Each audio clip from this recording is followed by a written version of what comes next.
Next question. కాంతి సంపూర్ణాంతర పరావర్తనం సంభవించడానికి గల కారణం అడిగింది. ఇది మనకు 9th క్లాస్లో ఉంది. 9th క్లాస్ నుంచి రావడం జరిగింది. 9th క్లాస్ ఫిజికల్ సైన్స్ నుంచి రావడం జరిగింది. సో కాంతి సంపూర్ణాంతర పరావర్తనం సంభవించడానికి గల కారణం. అసలు సంపూర్ణాంతర పరావర్తనం అంటే ఏంటి? సో ఇది రావడానికి గల కారణం ఏంటి అనేది ఒకసారి డెఫినేషన్ చూద్దాం. సందిగ్ధ కోణం కన్నా పతన కోణం ఎక్కువైనప్పుడు యానకాలను వేరు చేసే తలం వద్ద కాంతి కిరణం తిరిగి సాంద్రతర యానకంలోనికి పరావర్తనం చెందుతుంది.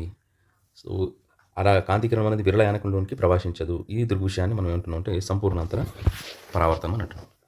సో ఇక్కడ మనం అబ్జర్వ్ చేసే డయాగ్రామ్ చూస్తే కనుక ఇది సాంద్రతర యానకం, ఇది విరళ యానకం.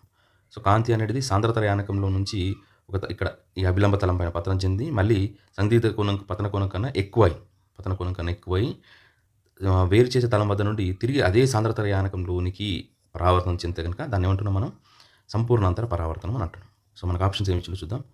ఒకసారి చూడండి, ఇక్కడ డైరెక్ట్గా నేను ఆప్షన్ చూస్తున్నా, ఇది మనకు వర్తిస్తుందా లేదా చూడండి. కాంతి సాంద్రతర యానకం నుండి విరళ యానకంలోకి వెళ్ళే సందర్భంగా పతన కోణం సందిగ్ధ కోణాన్ని మించిపోతుంది. ఇక్కడ డెఫినేషన్ చూడండి, సందిగ్ధ కోణం కన్నా పతన కోణం ఎక్కువైనప్పుడు. So option 3 is the right answer. మిగతావి దానికి వర్తించవు. ఒకసారి చెక్ చేసుకోండి, మిగతావి దానికి వర్తించవు.